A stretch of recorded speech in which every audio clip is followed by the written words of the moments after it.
Next presentation is the remote alarm management.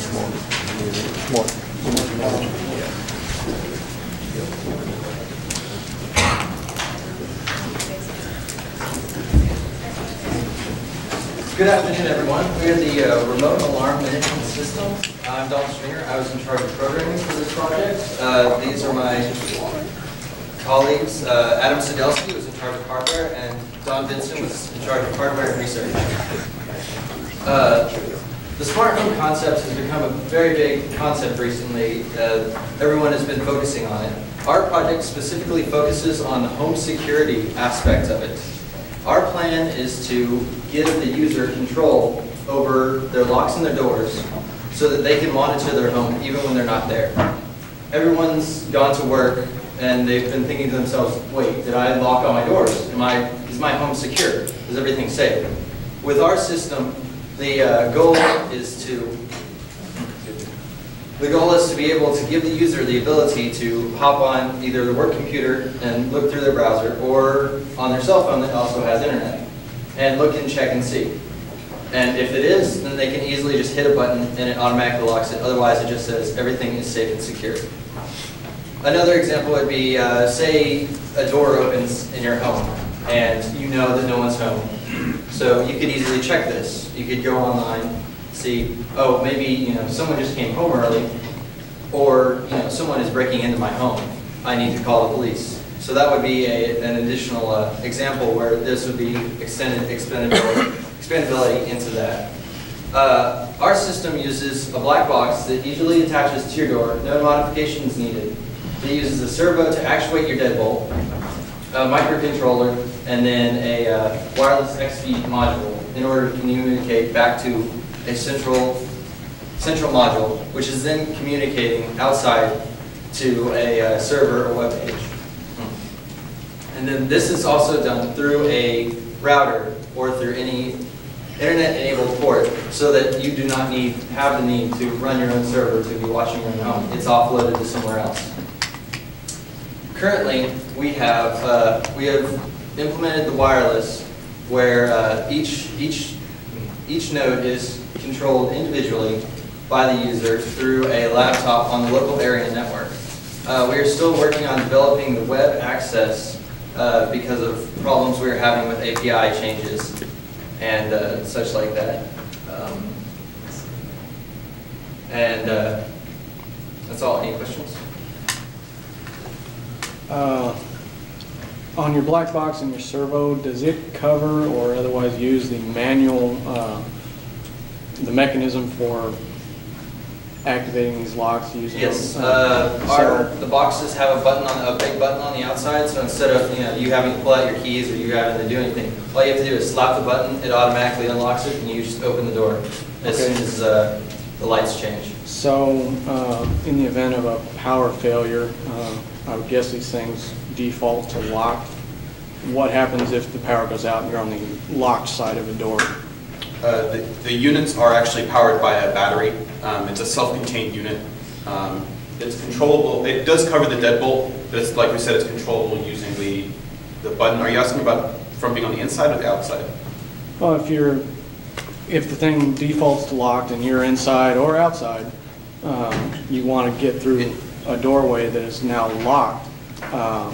Obviously, there's not power to your router anymore telling it to open or close. Yeah. So the what you're default saying state, is just that button, your keyless entry, the big button you talked about, will take care of that. the default state is unlocked. When the unit starts up, powers up for the first time, when it's testing itself, it does start in the unlocked position. It then checks the sensors and locks the door. So if it loses communication, it will either default to the open position, or if the unit loses power, that unit is attached easily with, it doesn't have to be screwed or mounted to the door. It's easily attached with Velcro or a simple adhesive, so it can be removed from the door easily. Or if you're on the outside, you can open it and close it with a lock. It's not because it's not a motor, we don't use a motor to control the deadbolt, you can actually manipulate the deadbolt easily with a key. Okay, thank you. So you said if you lose communication, so if I come to your house with a jammer, basically I could open the door, couldn't I? Well, if it loses communication, it does not open the lock, but you can still use your key to override that and open the door. Yes. From a mechanical standpoint, how many different deadbolts did you try this on? We tried this on a couple just home, just Find any because. that didn't work on? Did you find any it didn't work on? Not really.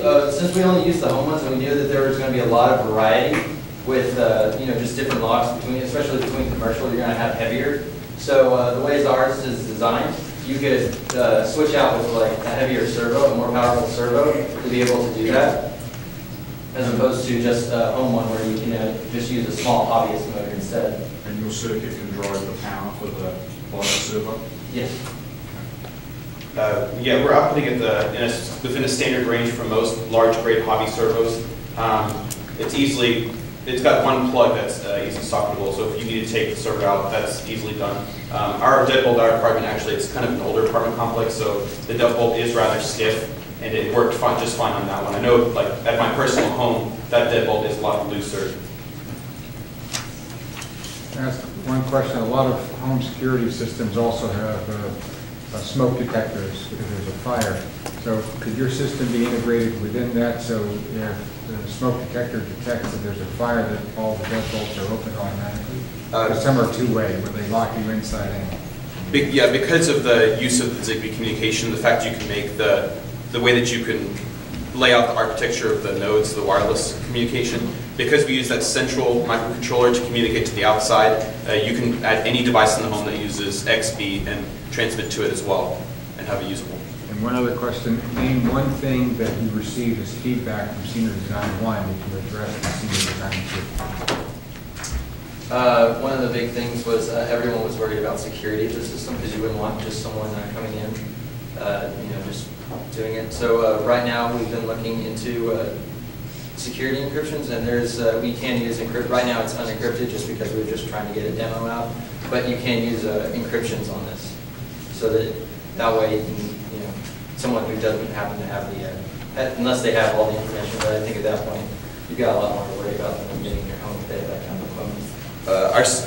The Zigbee protocol, the way that we have it laid out right now, the packets are sent using simply a door ID and then the command for the door if you're controlling it from the outside. That can easily be changed to any arbitrary string or character, so we could implement a 64-character random encryption on the beginning before you send the command, so it would look for that specific one. One last question. Just one quick question. How do you anticipate securing this from the outside, from the internet? Since you're going to expose some interface to with also your does it seem like that would be the easiest way to get into this and unlock the house? Yes, the web page would also have to be secured, so that most likely be through a web portal that you'd have to have like a password holder, or you'd also have to have security on that.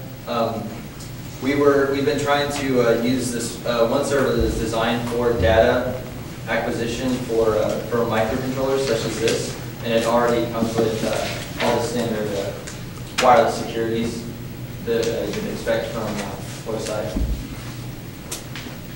You could also use it for parents that are leaving their young teenagers at home to make sure that they don't leave the house. Yes, because it would tell them. I'm sure they found a way out. All right, thank you very much.